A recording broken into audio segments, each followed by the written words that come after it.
En toute sincérité, moi je me suis toujours demandé, mais pourquoi pas moi? Chaque chose que vous faites dans la vie a un impact pour vous plus tard. Quand tu te centres juste sur toi, c'est là que tu deviens bête. Bah, parce que je le faisais pas. Il n'y a pas d'échec, juste de l'apprentissage, peu importe ce que vous faites. Donc pourquoi pas vous? Coucou, moi c'est Léa, j'aime le café, je vis entre Montréal, Bruxelles et Paris. Cette vidéo va être peut-être un petit peu longue, mais je pense que si vous venez d'arriver sur cette chaîne, vous allez pouvoir en apprendre davantage sur moi.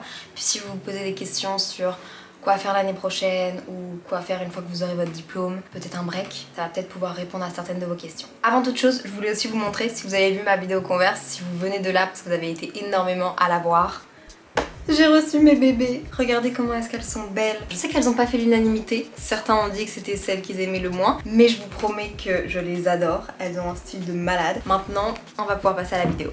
J'ai mis vraiment longtemps à préparer cette vidéo parce que ça me fait bizarre de juste parler de moi puis retracer juste mon année. Donc j'ai vraiment essayé de vous sortir des petites leçons, des petits conseils, des trucs que j'ai fait. Si vous vous posez la question de est-ce que je veux vraiment prendre une année sans cours. Pour ceux qui me connaissent pas encore vraiment beaucoup, en avril dernier j'ai été diplômée en neurosciences cognitives à l'université de Montréal et j'ai décidé de prendre un break d'études. J'ai décidé que cette année j'avais envie de la consacrer à moi, apprendre à me connaître, essayer de voir qu'est-ce que je peux faire avec mes réseaux. J'avais juste envie de kiffer parce que après 3 ans à l'UDM, enfermée entre 4 murs de bibliothèque, avec des réseaux à exploiter, avec une communauté comme vous qui s'agrandissait, j'avais envie de voir qu'est-ce que je voulais faire. Et que j'avais aussi envie de step back, faire un break, apprendre à me connaître et comprendre qu'est-ce que je voulais vraiment pour les années qui allaient suivre. Mais en conclusion, avant de commencer cette vidéo, c'est très bizarre de dire ça, je pense que ça devrait être donné à chacun et que chaque personne en a vraiment besoin. De step back, prendre une année où il regarde sa vie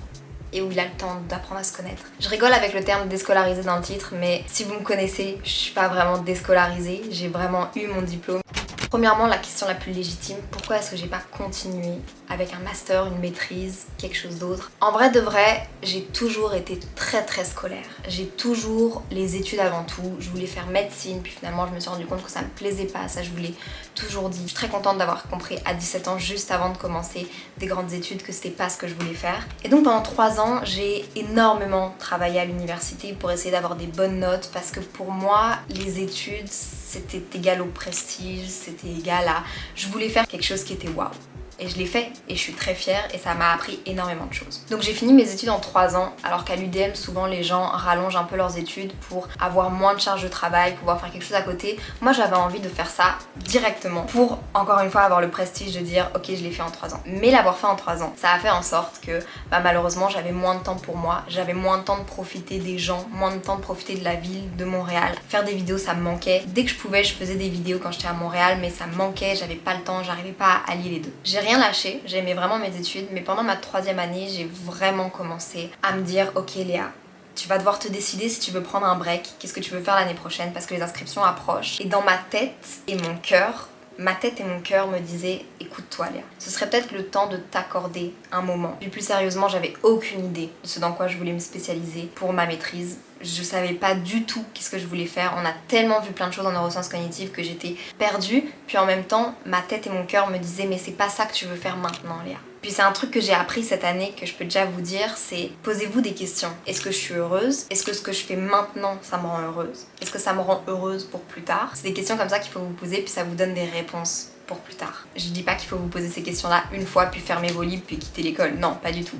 J'ai terminé mes études, mais c'est des questions que je me suis posées pour savoir ok, qu'est-ce qui me rend heureuse? Qu'est-ce que je veux faire? Qu'est-ce qui me fait kiffer? Quoi? Dans toute ma scolarité, secondaire, UDM, j'ai vraiment voulu toujours me surpasser, essayer d'être la meilleure, tout donner pour rendre fière les autres. Par le fait que je rendais fière les autres, je me rendais fière. Mais il y a comme un truc qui est pas logique, parce que ce que tu fais, c'est censé être pour toi, puis c'est censé te combler toi-même avant de combler les autres. Parce que quand t'es épanoui, tu rends les autres heureux, tu rends les autres épanouis. J'avais des grandes ambitions pour moi, mais mon premier but, c'était de rendre les autres fiers. Les autres, je dis ma famille, mes proches, mes parents, ils sont des personnes incroyables et ma façon de leur donner de la reconnaissance, c'était de les rendre fiers. Vous le voyez, le triangle qui est un peu vicieux? On pose les bases qui sont quand même assez importantes. Oui, j'ai décidé d'arrêter l'université, l'école, d'apprendre dans un lieu comme ça. Et oui, c'est une des plus belles décisions de ma vie. Surtout ce qu'il faut retenir, c'est que je l'ai pas fait n'importe comment. Je me suis demandé, ok Léa, tu vas arrêter l'école, mais pourquoi? Où et comment? Parce que c'est bien de dire je veux plus être étudiante, mais c'est quoi tes objectifs à long terme? C'est quoi que tu veux faire? Puis surtout, d'accord, cette année je la prends comme ça, mais c'est quoi le step d'après? Évidemment, on peut pas tout envisager, mais c'est quand même bien d'avoir un point A, un point B, des objectifs. Même si vous les réalisez pas, il n'y a pas d'échec, c'est juste de l'apprentissage. Moi l'année prochaine, je m'étais dit, ok, je vais reprendre des études. Je vais faire ce que j'ai à faire cette année, ce qui me fait plaisir, mais après, je vais reprendre des études, puis je vais faire quelque chose que je kiffe. Ça, c'était mon objectif. Donc les bases étaient posées. J'en avais parlé autour de moi, j'étais très consciente de ce que j'allais faire, et je vais vous expliquer tout ça. Donc, pourquoi faire, Léa? Est-ce que t'as arrêté l'école? Et ça, je pense que c'est un des points les plus importants à aborder. Parce que tout ce temps-là que je mettais dans l'école, comment est-ce que je vais le prendre, puis l'utiliser à bon escient, moi-même, pour mon futur, pour quelque chose? Genre, c'est des questions à prendre en compte dès le début, même avant de prendre votre décision. Parce que sinon, d'après moi, vous partez sur des mauvaises bases, et ça va peut-être être une des pires décisions de votre vie. Alors que c'est censé être la meilleure de votre vie. Sur quoi est-ce que tu veux mettre ton temps? Sur quoi est-ce que tu veux miser? Comment est-ce que tu veux apprendre dans la vie? Parce qu'une autre leçon que j'ai apprise et qui me suit depuis que je suis toute petite mais que j'ai vraiment réalisé maintenant, c'est que quand t'arrêtes d'apprendre, tu deviens con. Et je suis désolée de le dire comme ça, mais quand t'arrêtes d'apprendre, tu deviens bête. Et quand je dis apprendre, et là est la nuance, c'est que apprendre, il y a différents moyens. L'école traditionnelle, certainement. Le voyage, rencontrer des gens, tester des nouvelles choses dans notre vie, quand on a notre âge, puis que tout est rattrapable. Il y a différentes manières d'apprendre, puis malheureusement, nous, on nous donne vraiment l'objectif d'aller à l'université, d'apprendre comme ça. L'université, pour moi, je trouve que c'est vraiment important, ça t'offre des vraiment bonnes bases dans la vie, mais il faut savoir qu'il y a aussi autre chose après, et que c'est pas juste ce chemin-là qu'il faut suivre. Bon, ok, si tu veux faire médecine, non, mais vous avez compris ce que je veux dire. Et moi, cette année, j'avais vraiment envie d'apprendre en tant qu'auto-entrepreneur, j'avais envie de gérer mes choses sur Instagram. J'avais envie de faire ça depuis très longtemps, mais je me laissais pas la chance parce que j'avais peur, parce que je savais pas si ça allait fonctionner, puis je pense aussi que j'étais pas prête, puis que j'étais pas assez mature que pour le faire maintenant. Parce qu'il faut de l'autodiscipline, et cette autodiscipline, je pense que je l'ai appris à l'université. Honnêtement, pendant ces 3 ans à l'université, ce qui m'a vraiment manqué, c'est de créer du contenu. Parce que je crée du contenu depuis vraiment longtemps, et là, j'avais plus le temps. Je me laissais plus l'espace d'eux, j'arrivais pas à allier les deux. Je faisais plus de montage, alors que c'est ma passion. Je prenais plus le temps de voyager, je m'organisais mal. Ça fonctionnait pas, et je me suis rendu compte que cette année-là, c'était l'année parfaite. Vous allez voir, mais tout s'est aligné pour moi. Je pense juste que c'était vraiment le bon moment. Et bref, j'avais envie d'apprendre des choses que j'avais pas le temps d'apprendre pendant mes études et qui allaient me rendre profondément heureuse sur le moment même. J'allais me lever, j'allais être heureuse. J'allais me coucher, j'allais être heureuse. Maintenant, la question du où. Évidemment, je me suis posé la question parce que j'ai terminé mes études, donc mon permis d'études était terminé. J'avais 2 choix. Soit je rentrais en Europe, soit je restais à Montréal. Et dans ma tête, je me suis dit, quitte à prendre une année pour faire ce que je kiffe, autant le faire à Montréal parce que j'ai tellement pas eu le temps de le faire pendant mes études. J'ai tellement manqué plein de choses à Montréal pendant mes études. Bon, vous allez me dire, c'est pas la bonne période, Léa, on est en période de Covid. Oui. Donc là, Montréal, c'était décidé, c'était acté. Je restais à Montréal. En plus, c'est vraiment à Montréal que j'ai ce côté entrepreneurial qui s'est développé parce que je suis entourée de plein d'entrepreneurs, jeunes entrepreneurs très très inspirants. C'est ici que je suis inspirée. Ici, j'ai ma maison, je suis toute seule, je suis une adulte responsable, c'est ici qu'il faut que j'essaye. Aussi Montréal, je trouvais que c'était un point vraiment stratégique parce que c'est près des États-Unis. On peut faire énormément de voyages que je peux pas faire depuis l'Europe ou qui coûtent plus cher. Bon, vous allez comprendre qu'avec le Covid, tout a été compromis, mais c'était ça mes plans aussi. Je voulais absolument voyager, je voulais profiter. En fait, je voulais profiter. Maintenant, la question du comment. La question du comment, elle me stressait énormément parce que je suis quelqu'un de stressé dans la vie et notamment stressée par rapport à l'argent. Et j'avais aucune idée à savoir est-ce que j'allais pouvoir survivre ou est-ce qu'à un moment donné j'allais tirer la sonnette d'alarme en me disant ok, je peux juste pas vivre par moi-même. J'ai énormément de chance d'avoir un compte épargne et j'ai fait le calcul avec ce que je dépensais par mois et je pouvais survivre.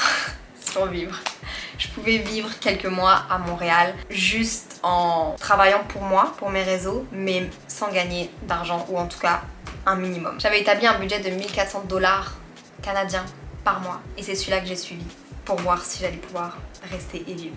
Donc pourquoi, où et comment, les questions étaient réglées, c'était net et précis dans ma tête. Maintenant on fait un bond dans le passé. En avril-mai, j'ai été diplômée de neurosciences cognitives, j'ai officiellement terminé mes cours, mais on n'oublie pas, c'était le début de la pandémie. Déjà, le point positif avec ce début de pandémie, c'est qu'en fait, pendant mes cours, à ce moment-là, j'avais le temps de commencer à faire des vidéos sur YouTube. On était tous enfermés et donc j'avais pas d'excuse à sortir à mes amis pour ne pas sortir et faire ce que j'aime. Au début, ça m'allait très bien et j'étais vraiment choyée de pouvoir commencer à faire mes vidéos et pour la première fois en 3 ans, allier mon contenu sur les réseaux et par la même occasion, mes études. Et ça, j'étais vraiment heureuse. J'ai eu mes examens, j'ai été diplômée, on était toujours en pandémie. On l'est encore. Mai, juin et début juillet, j'étais encore à Montréal. Il y a 2 choses à retenir de cette période de ma vie qui ont quand même été décisives. Premièrement, j'ai demandé un permis de travail parce que comme je vous l'ai expliqué par A plus B, j'étais sûre que je voulais faire cette année à Montréal. Donc j'ai demandé un permis de travail, un permis post-diplôme que j'ai attendu très longtemps. Plus que tout l'été, mais ça vous allez voir après. Et deuxièmement, le truc qui s'est passé, c'est que j'ai commencé à travailler avec Cathy. Quand je vous dis que tout s'est aligné pour moi, c'est que Cathy, c'est une manageuse, une agente dans l'influence. Une personne avec qui j'avais vraiment envie de travailler. Et on s'était croisés une fois, on s'était juste croisés, et j'avais vraiment eu un bon feeling. Et j'avais vraiment entendu des bons retours au niveau de ses valeurs, au niveau de comment est-ce qu'elle travaillait. Donc je me suis dit que c'était certainement la meilleure personne pour s'occuper de moi. Et je regrette absolument pas. En fait, c'est la personne qui gère les contrats. Donc c'est littéralement la personne qui fait en sorte que je puisse être rémunérée pour le travail que je fais. Honnêtement, je lui ai expliqué qu'est-ce que je voulais faire l'année prochaine, le fait que je voulais rester à Montréal alors qu'elle est à Paris. Et elle m'a dit « Ok, je suis down ». Je voulais pas spécialement être en agence, mais quelque chose que je sais pas faire, c'est négocier de l'argent. Parce que je connais pas la valeur de mon travail. Je suis fière de mon travail, mais j'arrive pas à savoir qu'est-ce qu'il vaut. Et Cathy, vraiment, on fait une équipe et elle, dans notre team, ce qu'elle fait, c'est qu'elle s'occupe de ça. Honnêtement, pour être sincère avec vous, quand j'ai commencé cette année, où je me suis dit ok, j'ai envie de me consacrer à 100% à mes réseaux, j'ai envie de voyager, j'ai envie de kiffer, je pensais vraiment sincèrement que j'allais devoir juste piocher sur mon compte épargne. Spoiler, vous allez voir que non, en bilan fin de vidéo. Deuxième truc dont j'étais sûre et que vous devez aussi vous mettre en tête si le fait de faire une année comme ça avec d'autres projets qui sont moins traditionnels, il faut absolument que vous vous rendiez compte qu'il n'y a pas d'échec dans la vie, il y a juste des apprentissages. Honnêtement, il faut pas avoir peur de l'échec. L'échec, c'est là pour vous apprendre quelque chose d'autre. Si vous n'avez pas d'échec, comment vous voulez apprendre? Pour avoir un bon mindset par rapport à l'échec puis à la réussite et savoir que il y a du bon et du mauvais dans les deux et qu'il faut vraiment apprendre de ça et profiter de ces moments d'échec, profiter de ces moments de remise en question parce que c'est dans ces moments-là où déjà vous pouvez profiter encore mieux après quand tout est bon et où vous pouvez vraiment en apprendre davantage sur vous. Je croyais pas en ma réussite parce que je comprends toujours pas pourquoi est-ce que vous êtes 30 000 sur YouTube à me suivre, mais j'étais persuadée que j'avais un côté créatif que je voulais apporter aux autres. Et si je fallait que je commence par le montrer par le biais de mes réseaux, ça allait être ça. Puis je savais pas comment ça allait se développer après. J'avais aucune idée de si j'allais pouvoir vivre de mes réseaux, si j'allais travailler pour quelqu'un, je voulais juste exprimer et faire faire ma passion. Quelque chose qui me faisait peur, c'est que j'avais très peur pour ma santé mentale parce que j'avais vraiment peur de me renfermer chez moi, de me renfermer sur moi-même. Je pense que le Covid, ça a fait en sorte que tout le monde soit dans cette situation. D'ailleurs, si vous avez été étudiant pendant le Covid, vous êtes des boss, vous êtes des héros. La solitude, c'est pas quelque chose qui me fait peur. Par contre, je sais que je suis de tempérament à vouloir bien faire les choses et à laisser d'autres choses de côté. Et j'avais entendu vraiment de nombreuses mauvaises histoires dans l'influence. Et c'est des gens qui ont, avant moi, tenté de faire un an consacré au réseau, qui le font encore. Et il y a énormément de gens qui sont tombés dans la solitude. Certains ont été dépressifs. Ça peut paraître hyper genre, comment c'est possible? Genre c'est une vie qui est, tu gères ton emploi du temps, tu have fun, t'as plein de choses. Mais le problème c'est que quand t'as pas un environnement sain, quand tu fais une année, même si c'est pas dans l'influence, mais quand tu montes un projet et que tu t'organises pas, puis tu te fixes pas des limites et des bases, la solitude t'envahit parce que tu veux toujours faire plus.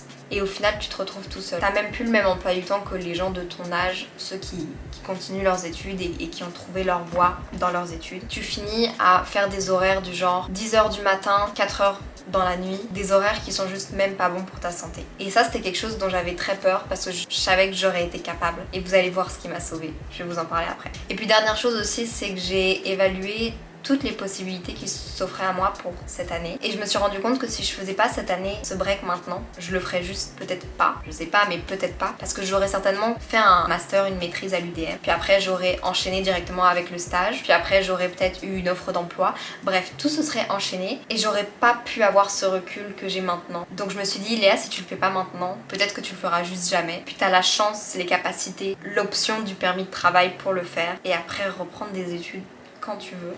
Fait que fais-le. J'accélère, on est en juillet, je suis rentrée tout l'été en Europe avec ma famille et j'ai vraiment commencé à faire des vidéos régulièrement en août dernier. J'ai quasiment loupé aucun dimanche. Vous pouvez m'applaudir derrière votre écran. Je savais pas si j'allais être capable parce que mes montages me prennent encore trop de temps pour ce que c'est. Mais je suis contente.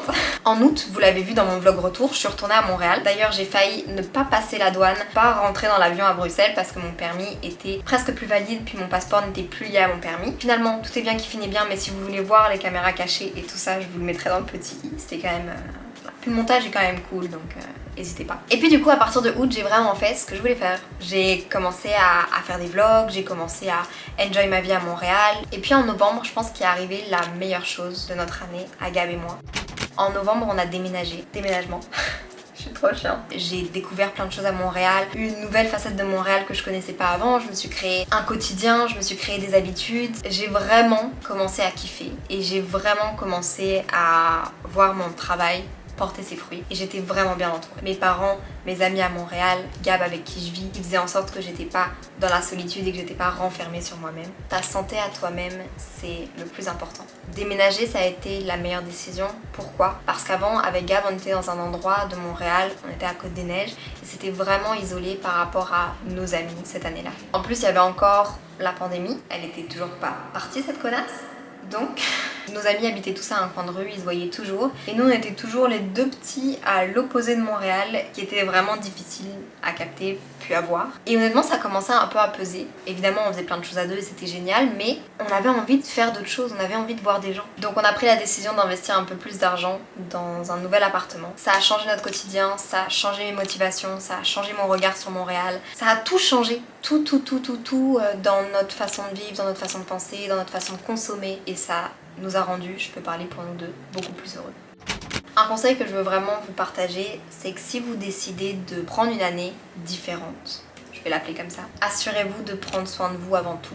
C'est bien de vouloir monter un projet, c'est bien de vouloir tout faire pour réussir ce projet, mais si vous prenez pas soin de vous, si vous n'avez pas des bonnes habitudes, vous n'allez pas tenir sur la durée. En plus, pendant la pandémie, il y a eu ce truc d'être très productif, il y a eu ce truc de gens qui lançaient des projets et qui disaient que pour réussir, bah oui, ils travaillaient de 6h du matin à 2h du matin. Et en fait, ça a été comme une normalité pendant plusieurs mois, jusqu'au moment où on commence tous à s'éveiller et à se dire mais non, genre c'est pas normal. Oui, il y a des gens qui peuvent réussir à faire ça, puis qui ont cette capacité physique-là, innée pour faire ça. Moi, personnellement, je fais ça pendant 4 jours et vous vous souvenez, j'ai fini à l'hôpital. Vous vous souvenez de la story time dans ma vidéo où je traite mon dressing? J'ai fini au fucking hôpital parce que je tenais plus debout, puis que j'avais mal au cœur, puis que je me sentais juste pas bien, j'étais juste épuisée. Et ça, avant de déménager, je le faisais vraiment. Je pensais que pour réussir, il fallait juste énormément travailler, que ça devait être focus travail et que c'était rien que ça. Et en fait, j'étais en train d'abîmer ma santé physique et ma santé mentale. Prenez du temps pour voir votre famille,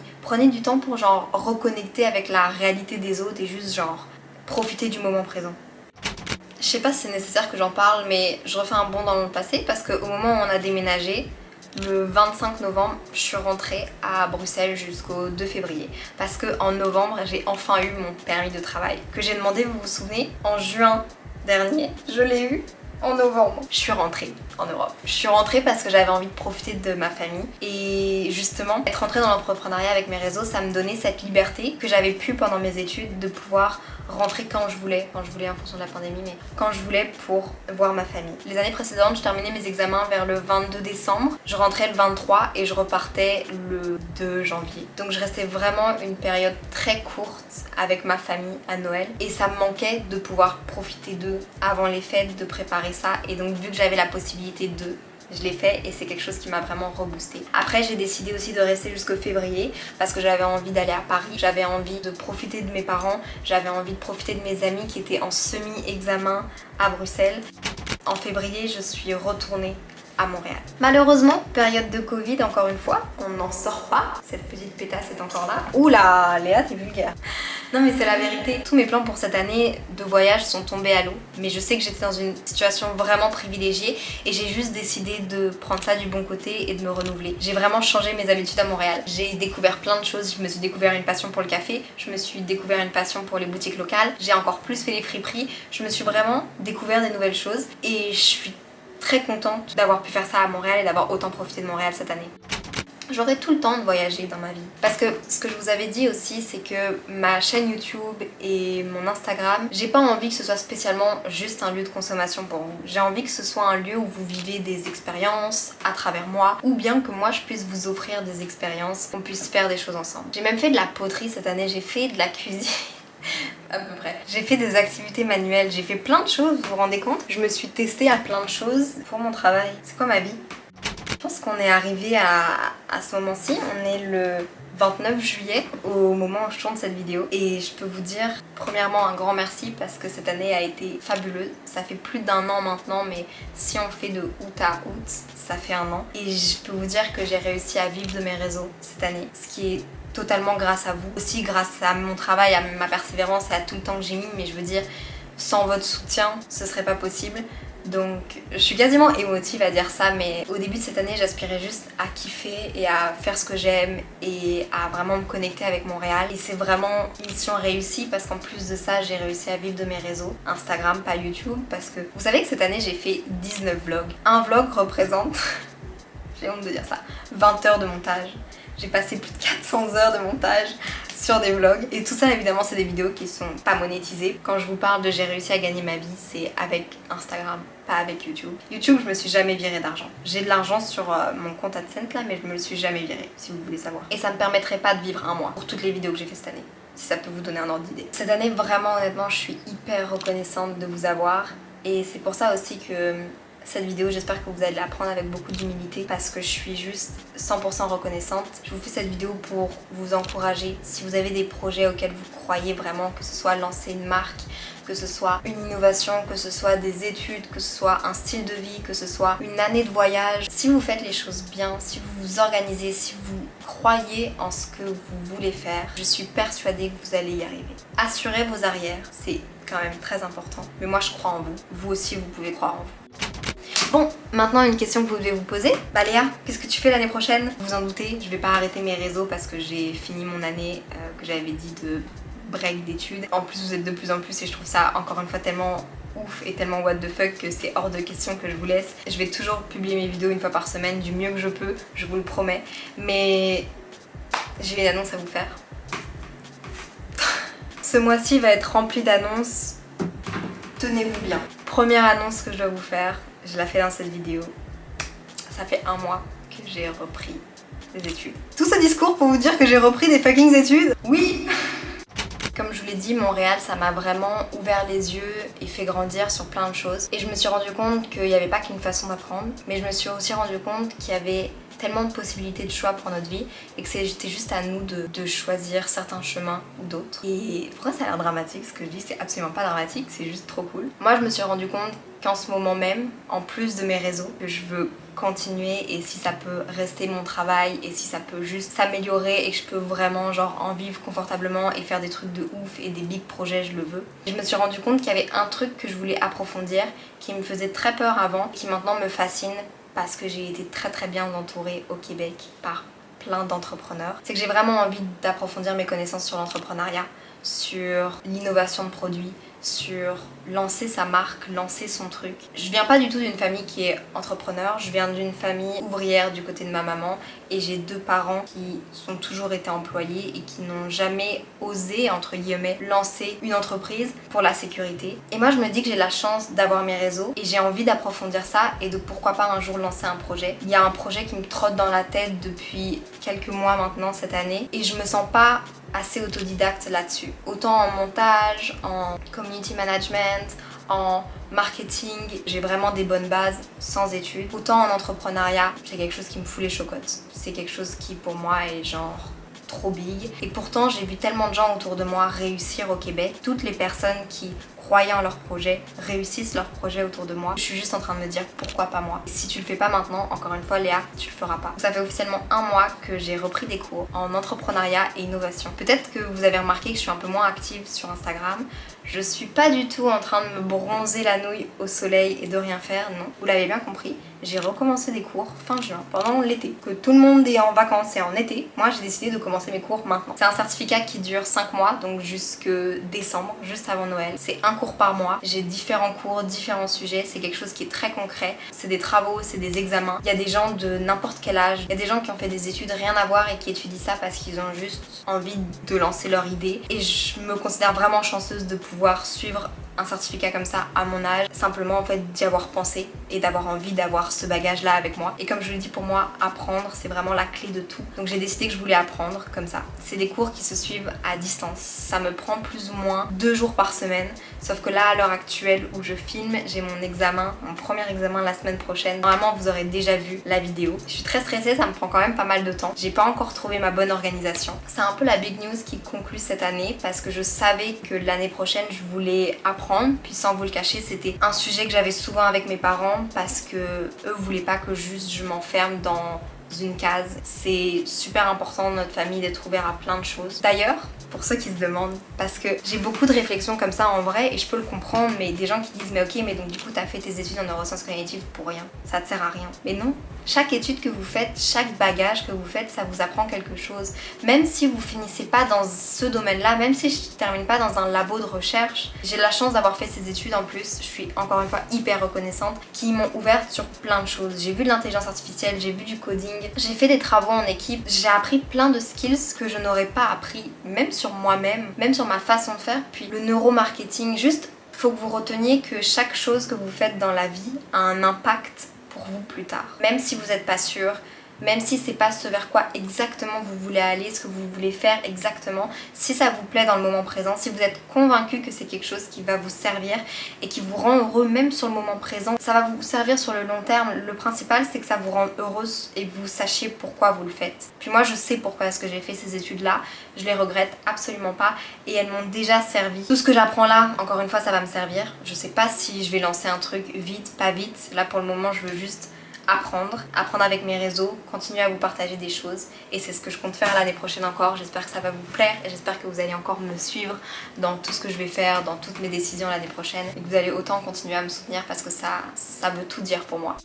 Continuez d'apprendre parce que la phrase que j'ai dit, quand vous arrêtez d'apprendre vous devenez con, c'est vraiment vrai. Continuez d'être curieux. Mais encore une fois, apprendre, ça peut être en lisant, en se créant une culture cinématographique, en voyageant, en rencontrant des gens, en allant à l'école, en suivant des formations différentes. Mais juste continuer d'apprendre. C'est la clé dans tout. Quand t'arrêtes d'apprendre, quand tu fais juste plus rien, quand tu te centres juste sur toi, c'est là que tu deviens bête. Autre truc à retenir, encore une fois, il n'y a pas d'échec. Il n'y a pas d'échec, juste de l'apprentissage, peu importe ce que vous faites. Si tu lances une entreprise puis qu'elle floppe, on s'en fout. Au moins toi tu l'auras fait.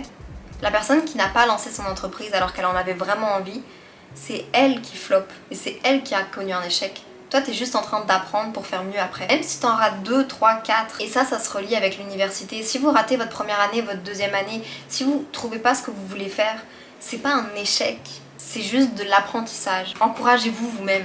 Ce que je vous dis là, vous pouvez vous le dire vous-même. Bref, kiffez ce que vous faites maintenant pour plus tard. Essayez de vous dire plus tard quel souvenir est-ce que je veux garder de cette période-là de ma vie. Bien simplement, ok, ça me plaît pas vraiment maintenant, mais je sais pourquoi je le fais. Merci de me suivre, merci de me soutenir dans tous mes choix. Et merci d'être de plus en plus nombreux et ça, encore une fois, je le réalise à peine. Juste merci pour cette année. J'ai vraiment hâte de continuer de vous divertir, de vous emmener avec moi et surtout vous me suivez dans mes prochaines étapes de ma vie. J'ai hâte. Bienveillance avec vous, même avec les autres. Je vous aime très fort. SCS. Bye. By the way, le 15 août, j'ai une autre annonce à vous faire. Et le 29, Montréal, j'organise quelque chose. Donc ce vlog-là, il faudra que vous le regardiez à midi pile, le 29 août.